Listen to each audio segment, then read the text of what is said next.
Hello, everybody. As you hopefully know by now, we are getting ready to resume our live worship, and I'm very excited about that. I think, as most of you will appreciate, I'm getting a little tired of the screen and looking forward very much to seeing you all in person. This Sunday, we have a very special occasion with Bishop Robert coming to visit Liège to officially license Guy, our new pastor, to start his ministry in our parish, in our congregation. And then the Sundays after that, if circumstances allow, we plan to have live services of Holy Communion every week with our new pastor, Guy. Now, of course, pandemic is not yet behind us, so we're still obliged to respect certain measures. And generally, these are the rules that we are all by now very accustomed to in our daily life. But I just quickly want to go over some specific issues that relate to church life.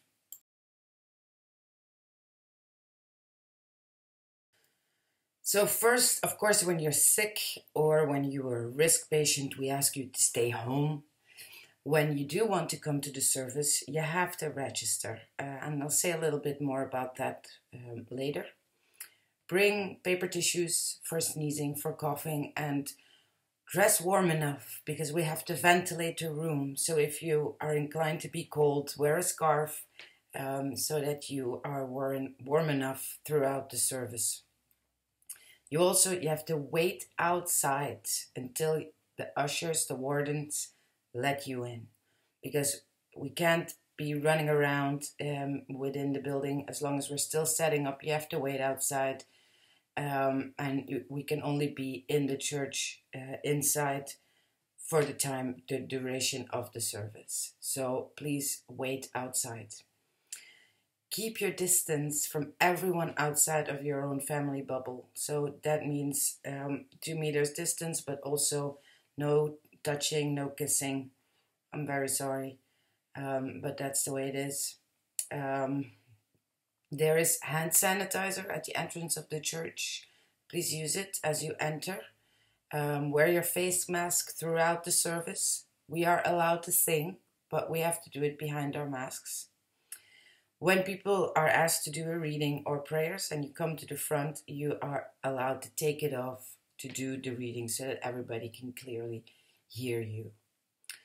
Also, please don't move around too much in the church.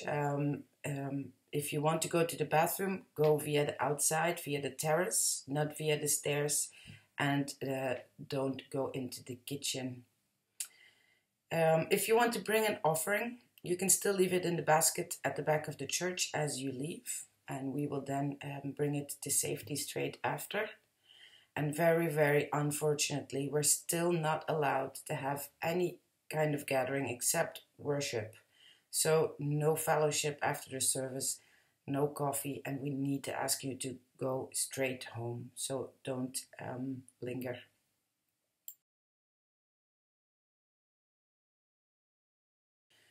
I also want to quickly say something about our your financial offerings.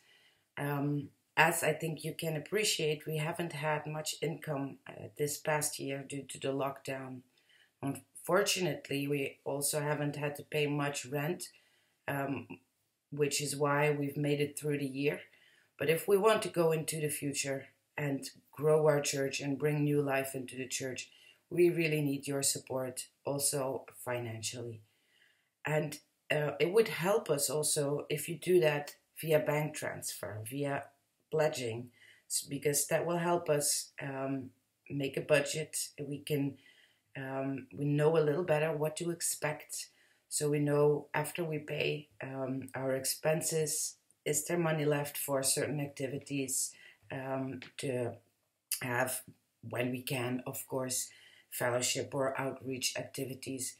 So it helps us to get a better idea of what's coming. So I again want to ask you to consider pledging via a monthly bank transfer.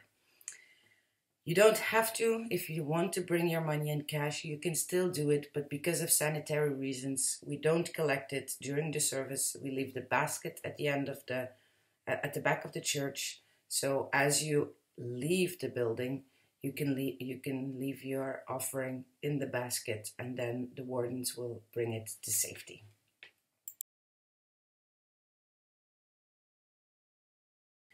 And finally, I want to say something more about registration. I realize it is a nuisance to some of you to have to decide upfront if you want to come to the church or not. You want to decide it on Sunday morning, see how the family is doing, see how it's going. I get that, but we have to insist on registering upfront. And I'm very sorry, but there's 3 very good reasons for us to do that. So first, we need to be able to set up the church in advance for whoever wants to come. If a family wants to come, they can sit with each other, but they have to sit in the proper distance from other people. So we have to know how many people are coming and what's the size of the bubbles that want to sit together. It requires a little bit of preparation, so I need to know in advance who is coming. The most important reason, though, is because we're only allowed 15 people and luckily 1 family in the Salle de Maman in our chapel. So if everybody in the congregation decides to come on the same Sunday, we would not fit and I would have to send people away. I really, really do not want to do that. I'd much rather tell you in advance, I'm sorry, we're full this Sunday. Could you please come next week? I don't want to send people away who are standing at the door, but we will have to if we reach the limit of 15 people.